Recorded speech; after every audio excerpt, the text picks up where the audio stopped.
Put on the full armor of God so that when the day of evil comes, you may be able to stand your ground. And after you have done everything to stand, stand then with the belt of truth buckled around your waist and with the breastplate of righteousness in place and with your feet fitted with the readiness that comes from the gospel of peace.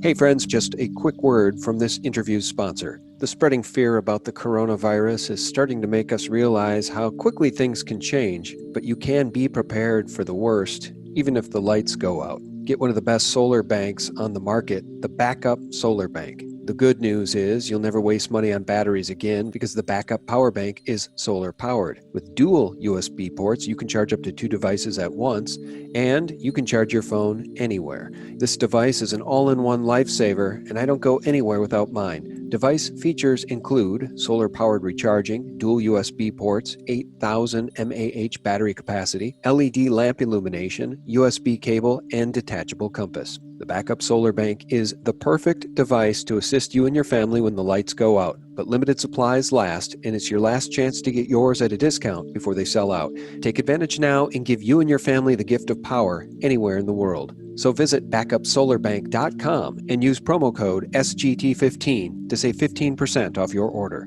I'll leave the link below this interview. Hey friends, welcome back. Thank you so very much for clicking play. Thanks for finding us on YouTube, and thanks for tuning in. We really appreciate it. I think you're going to enjoy this roundtable. I have back on the line my friend 412 Patriot and Stablegenius, and we're going to talk about current events. There's so much to digest, it's hard to know where to begin. So let's begin with a welcome. How are you, 412? Good, Sean. Good. It's great to be back. Thanks for having me. Thanks for coming on. And Stablegenius, I think I've spoken with you in a roundtable before. Have we not? Thanks for coming on. Thanks for having me, Sean. And yes, we've had the pleasure on the fastest hour in the internet. You were on these shows. So yeah, thank you for having us. Yeah, and remind people of the YouTube channel over there, 412. Yeah, it's We the People Insider 1776. We do a daily live show from 4 to 5 p.m. Eastern time, Monday through Friday. It's a roundtable format where we just try to discuss, what's happening that day in the news. Really enjoy doing it. Stablegenius has been a part of that for a while. We've got some other great characters over there, like Breaking Spectre, Tennessee Homesteader, and my buddy SD Cali Conservative. All those guys help me put together that show every day. Yeah, it's fantastic. All right, I want to read an excerpt from a book for you guys. Now, Stablegenius, you might have heard this. I don't know if 412 has. In fact, while we were waiting for you to jump on, he said he was not familiar with what I'm about to read. And I haven't read it to him yet, but listen to this. This comes from the Dean Koontz novel, The Eyes of Darkness, from 1981. And what he wrote goes like this. They call the stuff Wuhan 400 because it was developed at their rDNA labs outside the city of Wuhan, and it was the 400th viable strain of man-made microorganisms created at that research center. Wuhan 400 is a perfect weapon. It afflicts only human beings. No other living creature can carry it. Now, Dean Koontz, 1981, pretty prescient because what we're seeing right now is something very similar that did come out of Wuhan, and I've been attacked by the Wall Street Journal for daring to question the actual origins of this thing. They tell us it spontaneously was born in a wet market in China and has nothing to do with the Level 4 bioweapons lab in Wuhan, China. Stablegenius, your thoughts? Well, I would say that you'd be silly to not question the information, especially because it's coming out of China, right? And so they weren't even allowing the Centers for Disease Control or any other external agencies to come in and help them with the problem at the beginning. So doubts are normal. I believe that Senator Tom Cotton also asked the question on Laura Ingraham. You're not alone. And yeah, it's amazing how these stories always seem to come out in fiction 20 or 30 years ahead, and that it just manages to work that way in real life. And it's also amazing that there's always a test, or there's always some kind of some time of planning event where they happen to be planning for the exact event that we're talking about. And so I think Bill Gates and the Melinda Gates Foundation would agree with you that COV was important because they had a whole event right before this went live. So it would be, I think, silly to suggests that the only way that this could happen is with somebody eating a bat in a wet market. And I understand that from all published reports, patient zero did not go to the market nor ate bat. So I think that right now your thesis is just as legitimate as everyone else's. Yeah. Let me also do a screen share here. Can you guys see that? Yep. All right. That's Professor Francis Boyle, the author of the U.S. Biowarfare Act, and he knows a thing or two about a thing or two. And I think his view on this thing differs drastically from the view of Wall Street Journal, quote-unquote, reporter Sebastian Herrera, who attacked me and more specifically, in depth, attacked Mike Adams for talking about the origins of this thing. So let's hear what Professor Boyle has to say about it. So that is my conclusion, Spiro, that it leaked out of this lab. They were working on this turbocharged biological warfare agent for offensive uses. Some lab worker got infected. This routinely happens at BSL-3, BSL-4 labs. Did not realize the infection, went out, did his or her normal daily activities there in Wuhan for maybe 24 days, 14 days. It turns out right now the reported that's not adequate quarantine. 24 days is now the estimate. That comes from Yale. And at the end of 24 days, came down with a fever, reported to a hospital there. No one really figured out what was going on here for a while. And by then it was just too late. I'll pause it there. That's from the interview my buddy Spiro did with Francis Boyle. Spiro's channel is fantastic. You guys should check it out. I guess I would just like you guys to reflect a little bit on that soundbite and on whether or not you think this is truly cause for concern. Do you think it could get as bad in this country as we've seen in Wuhan? As far as the soundbite goes, it's interesting to me why the hell they'd even be experimenting with viruses like this. If that's the case, it seems pretty evil. As far as whether or not it's a huge concern in the United States, I typically look towards President Trump for direction on things like these, and he seems like he's taking it seriously, but he doesn't seem panicked or overly worried about it. In any of his press conferences. I was looking, I just saw the White House made a statement today. Apparently in Italy and South Korea, they're seeing some promising, or I guess not promising, but some reassuring things with the virus, saying that it's pretty much the elderly and people with pre-existing conditions that are dealing with more serious illness when confronted with the virus.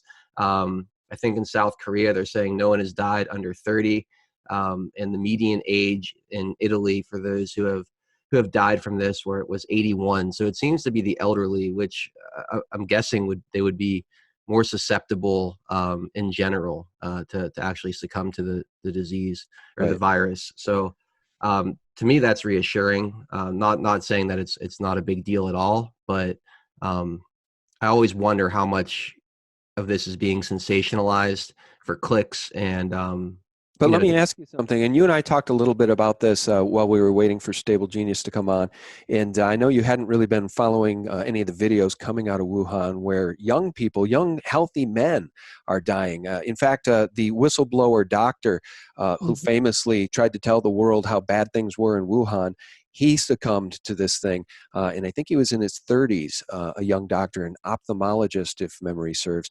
Stable, have you been watching the videos coming out of Wuhan, and how concerned are you? I have, and it is, in my opinion, rather frightening, especially the ones where the person's just standing up and then they fall forward and they start convulsing.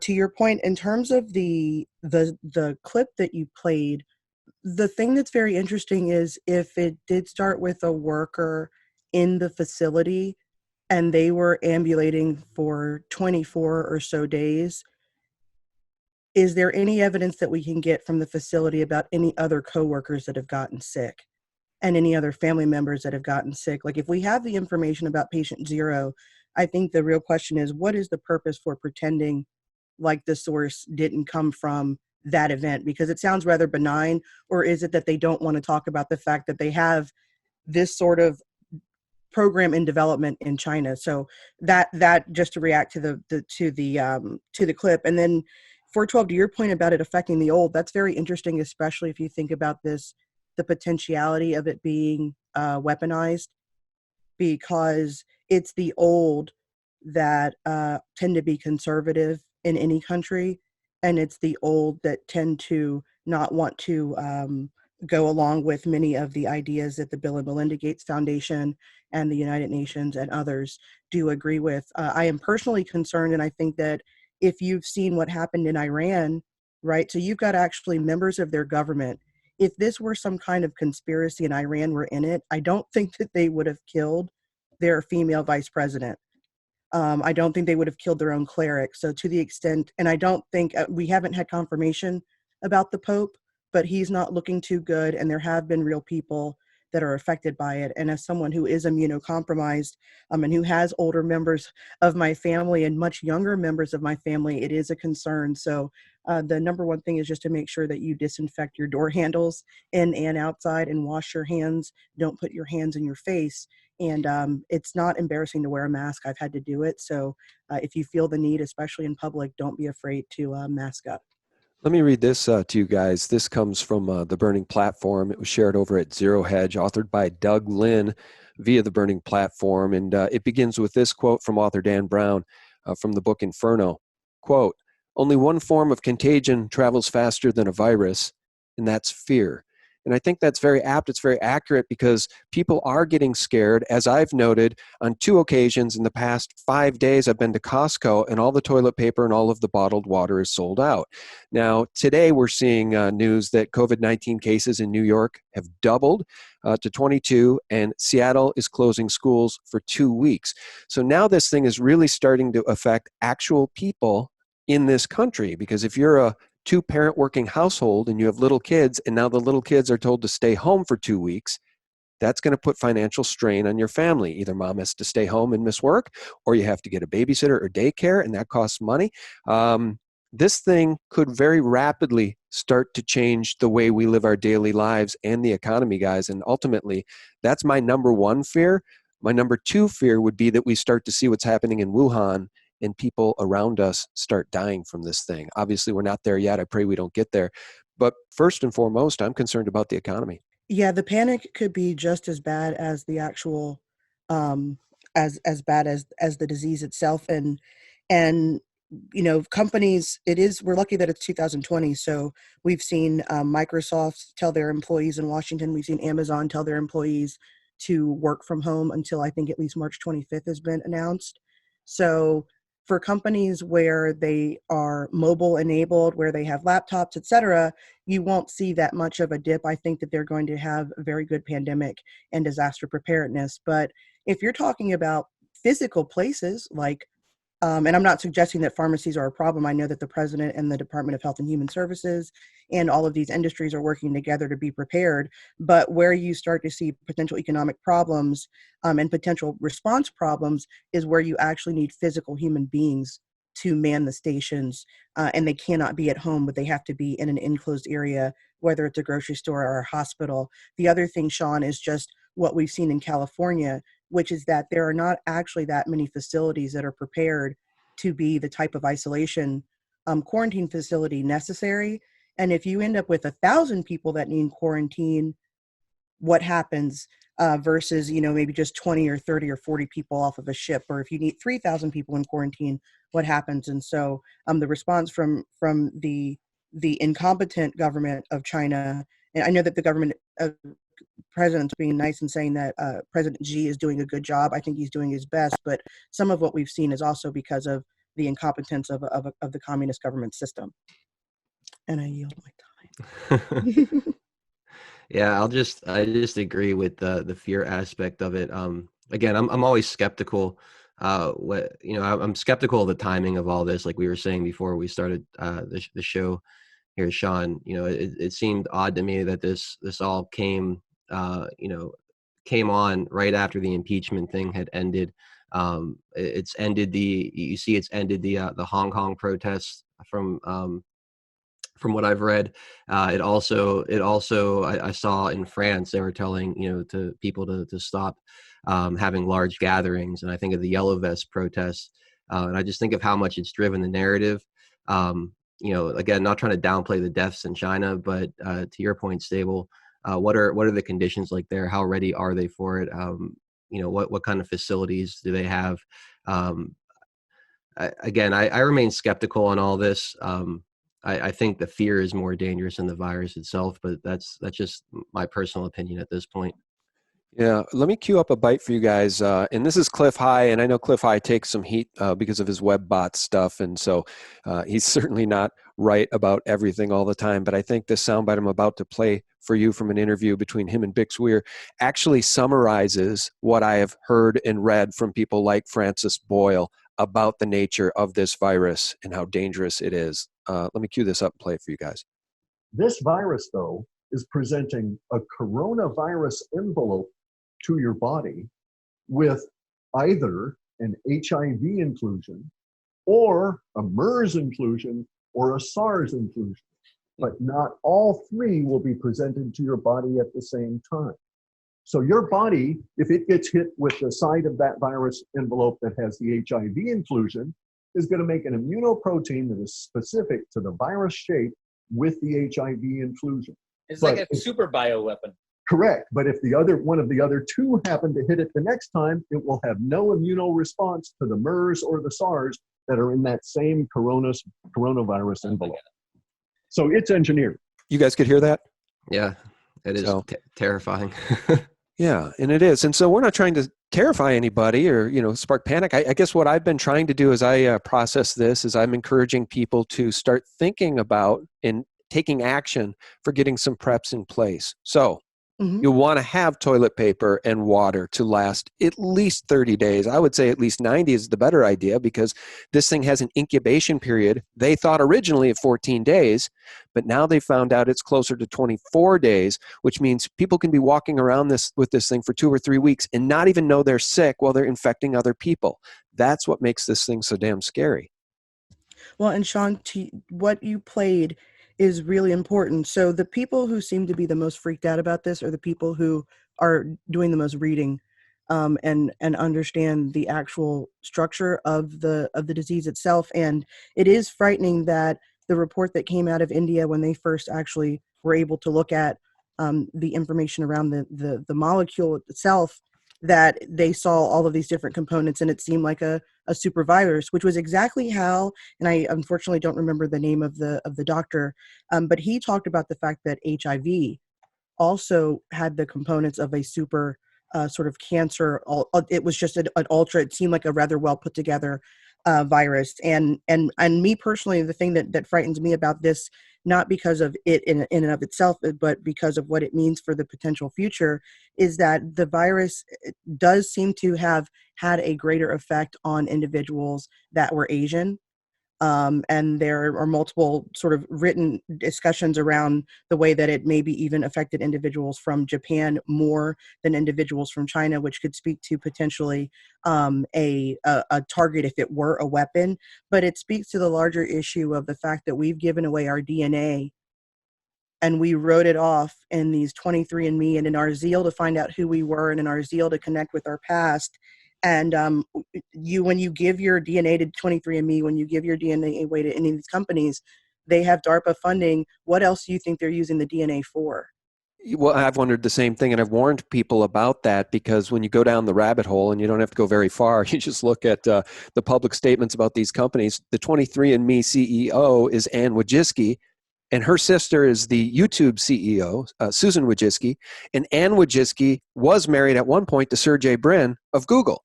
So just stepped down. It's just, it's madness. Oh, Sergey Brin stepped down? I believe I think it was Brennan. I think the dynamic duo stepped down in December. Yeah, it was a little while ago. Well, we can turn our attention to some of that news too now, guys, if you want. If we want to talk about any Q updates or anything that you see happening, I'm very concerned about this virus being used to whipsaw the country and to potentially prevent Donald Trump from being reelected, because if they crash the economy, of course, that won't bode well for anybody currently sitting in the White House. So you wonder, this thing has a potentially a multifaceted purpose. Any updates you guys want to share regarding Q or the deep state or the prosecution of the deep state? Well, Stable, you had something interesting on Nate Kane, right, that you wanted to share? You're on mute. I apologize. I was on mute. No worries. All right. I was going to say, Sean, that it is interesting that you talked about your concern, because I think that my update today is one of hope, and to just remember to be strong in the Lord.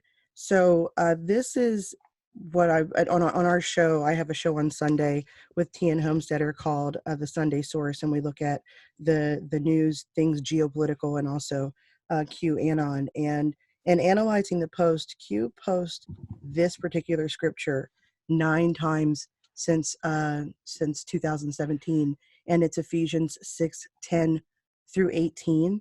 I'll read it the first time, and then we'll talk about what I think it means and why we see it so often in different iterations. This is, by the way, the NIV translation for those of you who are purists. It says, "Finally be strong in the Lord and in his mighty power. Put on the full armor of God so that you can take your stand against the devil's schemes. For our struggle is not against flesh and blood, but against the rulers, against the authorities, against the powers of this dark world, and against the spiritual forces of evil in the heavenly realms. Therefore, put on the full armor of God so that when the day of evil comes, you may be able to stand your ground. And after you have done everything to stand, stand then with the belt of truth buckled around your waist, and with the breastplate of righteousness in place, and with your feet fitted with the readiness that comes from the gospel of peace. In addition to all this, take up the shield of faith, with which you can extinguish all the flaming arrows of the evil one. Take the helm of salvation and the sword of the Spirit, which is the word of God, and pray in the Spirit on all occasions with all kinds of prayers and requests. With this in mind, be alert and always keep on praying for all the saints." So that is the full scripture in and of itself. Q has posted it in different ways, sometimes with 1 Corinthians 13, 4 through 13. You're not seeing the most recent version. I'm going to get you there right now. And the most recent version was actually posted on February 25th, 2020 and February 26th, 2020. And the reason that I have it in this way is that we have a couple of things. We have one-year delta with regard to this particular post. It was first posted on February 26, 2019, but the title was The Armor of God. There was no actual reference to the scripture itself. And on February 26, 2020, exactly 1 year from that post, Q reposted the same thing here in the inset. And there's a theory about why there's so many different Q posts. I'm not, and it talks about maybe moving them along to get them to a certain order so that certain numbers hit in a certain way. As you see, we're getting close to post 4,000. Just imagine what we're going to find out. But Q did post this same exact scripture on February 25th, but it was with a status from a fellow named Incarcerated ET, a really great Twitter person. And then we also have another situation where Q posts the same scripture twice on the same day. So there's meanings behind that. We're not sure which, but I wanted to point out, for me, some of the more exciting things are around Mr. Nathan Kane. And Mr. Nathan Kane is a whistleblower, a real whistleblower, from the Federal Bureau of the Investigation. He was an FBI contractor. And on February 24th, 2020, Q posts this. It's 3881. The first thing we see is sort of a repost from 2019, where we're reminded of all of the different agencies that have had individuals from their leadership that have been fired or forced out. This has never happened in American history. And the next thing that we see is a Twitter status from Mr. Nathan Kane, and we're told to listen carefully. And so I did. And I listened to the Bards of War interview of Mr. Nathan Kane. Fantastic channel, by the way. Oh my Shout out gosh. to Bards of War. Yeah. Great radio voice. And it was just a wonderful interview. It started off with a prayer, and I just feel like it answered so many questions. And before I get into what he said, the crazy thing about all of this is that it answers everything that Q posted on November the 2nd, 2017. This is one of the earlier Q posts. And Q says, follow Grassley. What is different effective this week? What do you notice? Why does Senator Grassley, for one example, have higher than normal amounts of security? Why is Grassley and others held in a secret location? Others held in a, secure location. When did this start? What has been different this week? And we get our first iteration, U1 FBI informant. That is Nathan Kane. Nathan Kane's been talked about on the board since November the 2nd, 2017. Then the next question is, have secret sessions been underway? How could this be discovered? Have secret sessions been underway?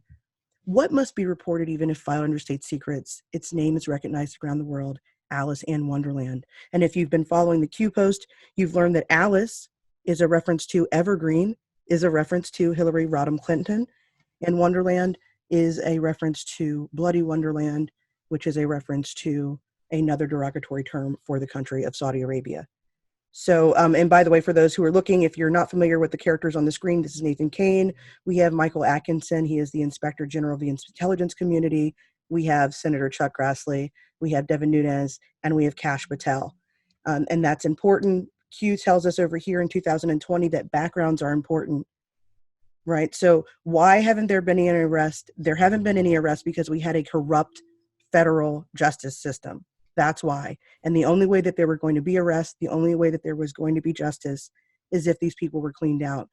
The drain, the swamp was a serious thing. But as Trump has said in all the rallies recently, the swamp is deep. And Q says the same things. The swamp is deep. Plus there's sleepers, and the backgrounds are important.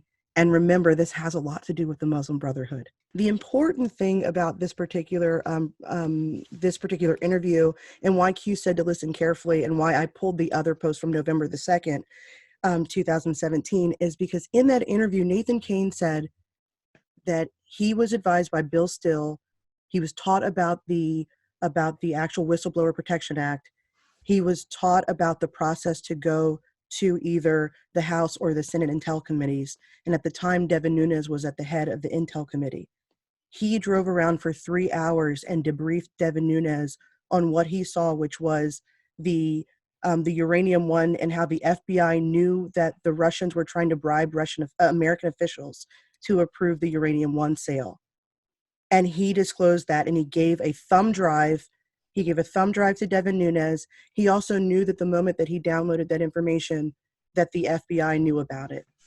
And so the reason that I think that it's encouraging and why it matters, and I'd like to go back and look at the post in a different light. Q's been posting and talking to Nathan Kane in particular since November the 2nd, 2017. Nathan Kane sends an update that says his house got raided on December the 10th, 2018. Q writes back, sometimes intrusions have a way of safeguarding people and evidence. Sometimes intrusions are a necessary event in order to safeguard the chain of custody. So this is post the OIG's whistleblower status and after the document handover protocols. So in the interview Nathan Kane gave with Bards of War, he talked about how he handed over the thumb drive to Nathan Nunes. He also talked about the fact that the House and the Senate Intel committees did not at first want to receive his testimony. So despite what you heard during the impeachment about whistleblowers and how Adam Schiff and all of these people care about whistleblowers, when a real whistleblower had damaging information about the Federal Bureau of Investigation, both the House and the Senate turned him down. And we also learned that Jeff Sessions actually reviewed the full transcript and everything that Nathan Kane had to provide, and he approved Michael Atkinson to share the information with the committees. And so that's a real whistleblower. The second thing that happened to Mr. Kane and to real whistleblowers, he posted on March 11th, 2019 on Twitter, some very suspicious things have taken place today concerning my family. I can't go into detail, but it left us more than a little disturbed. Please pray for us and pray for our protection. For the public record, I'm not suicidal. I am in good health and avoid risky behavior. And on that same day, Q responds back, stay in the light, remain in open communications with Senators Graham and Grassley regarding the Whistleblower Protection Act. They will take your phone calls.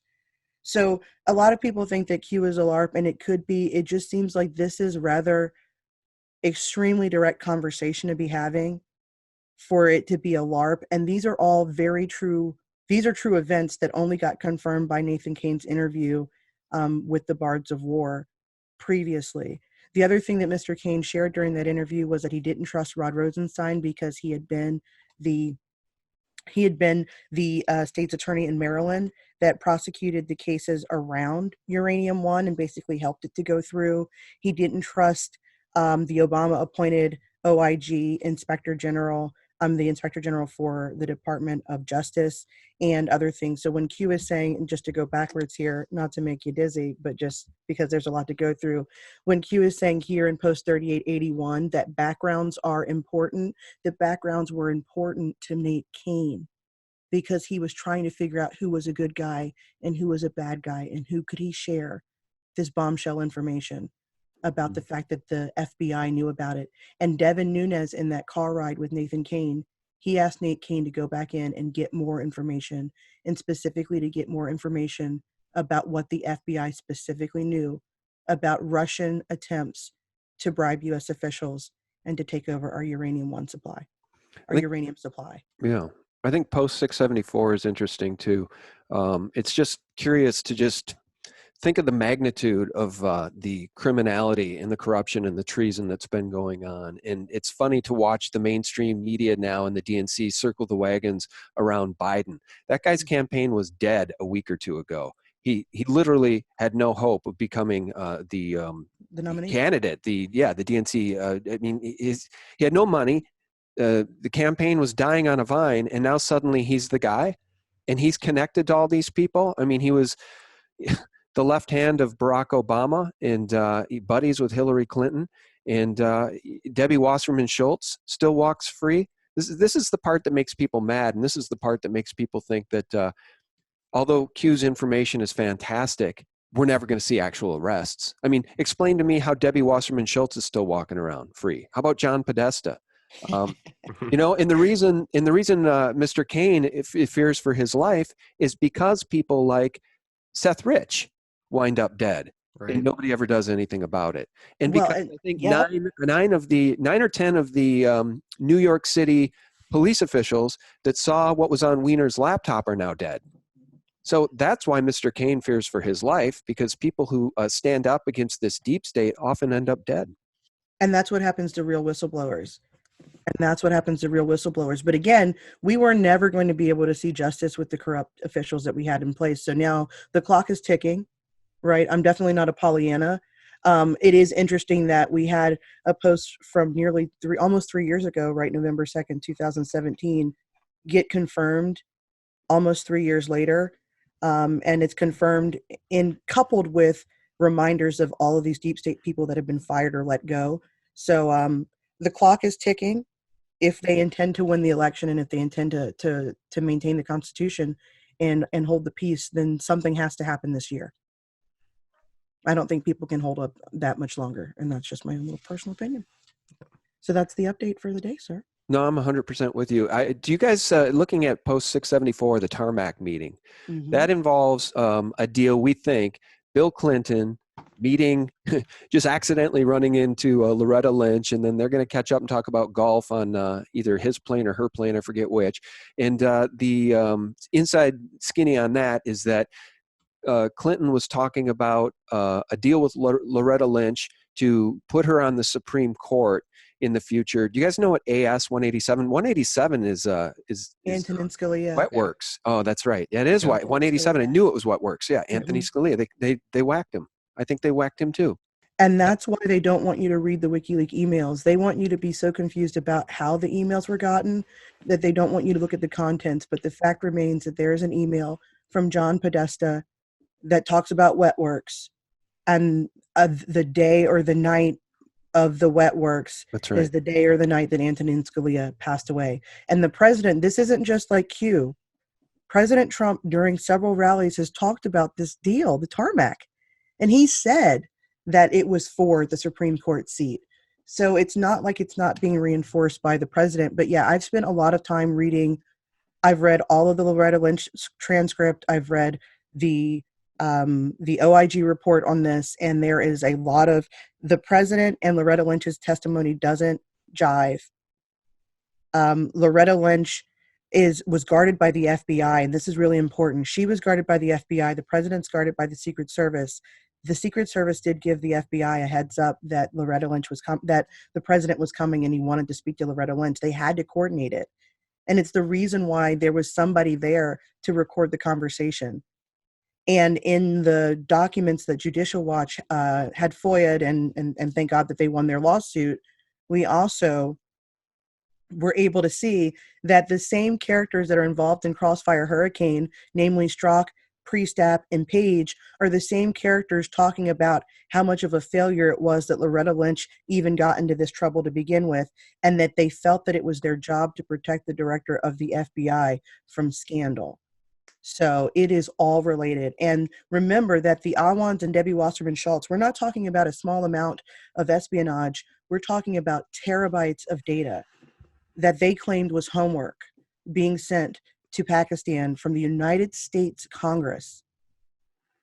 From the United States Congress, and more than 40 different members of the congressional, the Democratic Congressional Committee were employing the Awan brothers, foreigners from Pakistan, and paying them the highest amount, and they were giving the intelligence right to Pakistan. But this is the part I can't figure. This is the part I can't reconcile. This is the part that makes me so angry. They want to put Roger Stone in prison for 3 years. They would have preferred 9 or 10.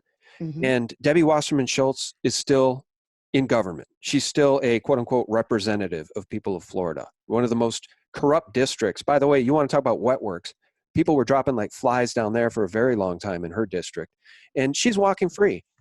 She's walking free. Andre Carson, he sat on the Intel committee, and he was one of the ones who said to have sat with one of the Awan brothers and played video games and learned other languages. Knowing what you know about the way that people communicate on WhatsApp and on these video game platforms, what language do you think that Andre Carson was learning? What do you think that they were talking about on their little video games? And this is happening right in Congress. So yes, Sean, I 100% agree with you, but there are so many bad actors and so many people who have been making millions of dollars off of government secrets. Why does anyone in our government stay in power for 40 years and they come out $100 million richer? Yep. How is it that everyone's husband or wife has a bank? Or has some deal in China? Everybody from California, look at every member of the Democrat National Committee from California and look at their husbands and wives and look at how much money that they're making, and that answers all of your questions. They're all doing it. They're all selling our secrets.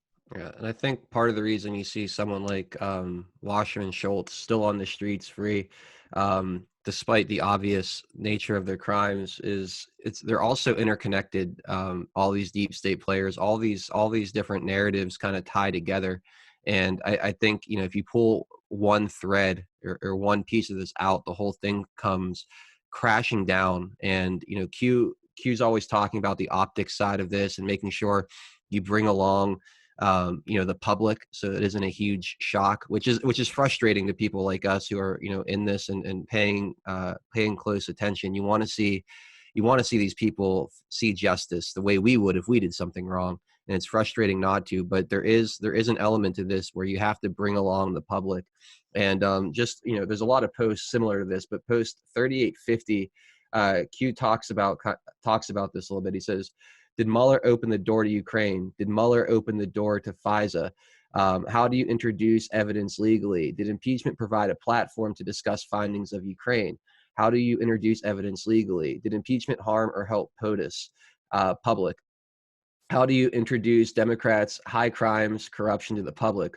Why didn't POTUS remove Hussein holdovers from the NSC?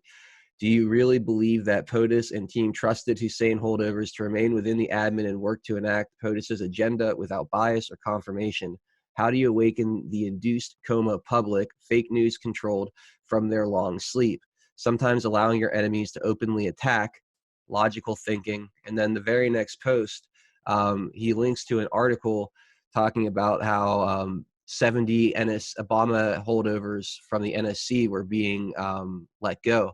And Q says, we got what we needed. There is no step 5. Thanks for playing Q. So to me, what Q's telling us there is there's a plan in place to tie all of this together, and you have to make sure all your ducks are in a row before you pull on one of these strings, because it is so interconnected. Everything from the Mueller investigation with the servers to Ukraine and CrowdStrike, the Seth Rich, it's all interconnected. So I just think that there's a process here, setting everything up, making sure all of your investigations are in order, everything's ready to go before you actually start seeing justice. And I can certainly understand where the skepticism comes from. The trust the plan meme can get really frustrating to people who don't completely buy in and think that, the two-tier justice system is here to stay. But I can also understand why you would need to make sure everything is ready to go. Everything is, all your I's are dotted and T's are crossed before trying to take down what's essentially the biggest crime cartel in the world. If you just pull one piece of that and the rest of your investigations or cases aren't ready to go, what kind of damage does that do to your chances of actually eradicating this system of evil, rather than just, pulling one or two pieces away from it? So that's kind of my thoughts on it, Sean. Well, I guess we can wrap it up here. And I love having you guys on, because we do need to continue to see our cup as half full. We all know where we'd be if the Wicked Witch had gotten into the White House. So there's that. But we also need to be concerned about this pandemic that may take our attention away from all of this stuff. I pronounced your name incorrectly when I introduced you, Adel. Sorry about that. It's not Adel, right. It's Adel. But people can find you at where on YouTube? It's We the People Insider 1776 on YouTube. You can follow me at Twitter on at 412Anon87 if you want to follow me over there as well. All right. And Stablegenius, I know that you've got something important coming up here in the future, so we'll keep you in our prayers. Do you want to tell people just a little bit about what you're battling? Sure. Thanks, Sean. So I was diagnosed with breast cancer in the summer, and I've been going through treatment, and I am now getting ready for surgery. So I'm excited and praying for a full recovery. But when I am in great health and in general, you can find me on the Patriot Soapbox and also on the We the People's Insider 1776. And our show is called The Sunday Source. It's on Sundays from 10 a.m. to 12 Eastern. Okay. Well, we'll pray for you, for your health, Thank you so and much. for a speedy recovery after your surgery. So Really appreciate it. Yeah. Godspeed, and God bless you both. Thanks so much for coming on. Thanks, Sean. Appreciate it. Thank you. Thank you. All right. And guys, thank you so much for tuning in. Hey, for real news 24/7, you can visit us directly at sgtreport.com, the antidote to corporate propaganda. I want to thank my patrons for keeping us in the fight for truth, guys. We're under attack by the Wall Street Journal and by, this entire deep state apparatus.